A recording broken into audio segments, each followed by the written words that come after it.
Hey YouTube, herzlich willkommen zu einem neuen Video. Heute mache ich wieder einen VIP-Test und zwar habe ich jetzt gerade das Mädchen reingelassen in meinen Account. Hier, ja genau, aber nur hier mit 2 A. Und zwar, sie will mich VIP machen. Das ist diese Person.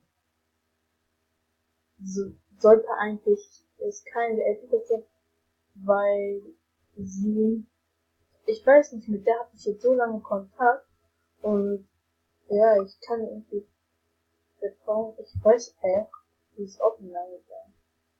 Aber ich bin kein VIP. Das war einmal schon der Fall, dass ich ein VIP machen wollte, aber hat nicht funktioniert. Ich glaube, das mal ein.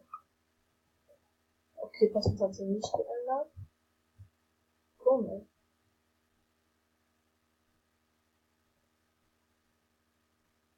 Schreibt sie mal an.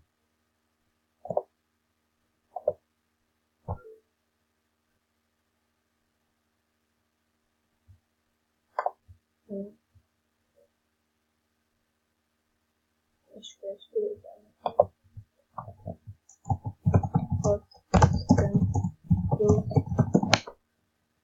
Jetzt auch, weiß ich nicht, ob die YouTube anhat, aber sie meinte, sie ist YouTube an.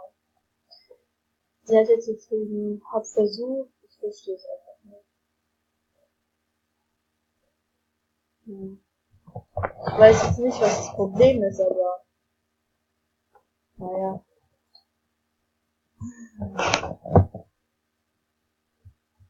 Sie wollte mich schon mal Geld machen, aber hat trotzdem nicht geklappt. Hat es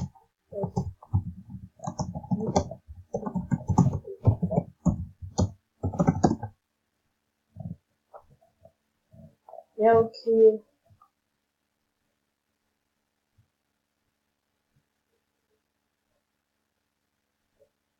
Bei ihr könnte man eigentlich auch sagen, so 50 zu 50% hackt sie nicht. Also nee, sie hackt gar nicht. Sonst hätte sie, die war jetzt zweimal mein Account. Also ihr könnt ja nicht vertrauen, wenn die 6 durch Passwort, aber ihr sollt jetzt echt nicht euer Passwort weitergeben, aber die Person könnt ihr vertrauen. Und das war mein Schlüsselwort. Und ja. Ja. Das war jetzt ein kurzes Video. Die hat mich zwar nicht gehackt oder so. Jetzt habe ich noch alles da und sie könnte nicht verstehen. Ich bin ja immer noch Level 5. Und ich kann ja bestimmte Verteilen abwerten. Und ja.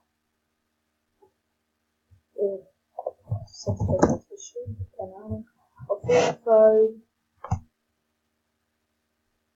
Ja, das war's dann halt mit dem Video. Sie hat ja nicht gehackt oder was in meinem Account gemacht so. Und alles ist ja noch da. Könnt ihr eigentlich vertrauen. Sie hat mich zwar kein VIP gemacht, aber ihr könnt ihr vertrauen, weil sie war jetzt ungefähr 2-3 Mal in meinem Account drin und sie hat nichts gemacht. Also, ja. Naja. Okay, dann verabschiede ich mich und ja, bis zum nächsten Mal. Tschüss.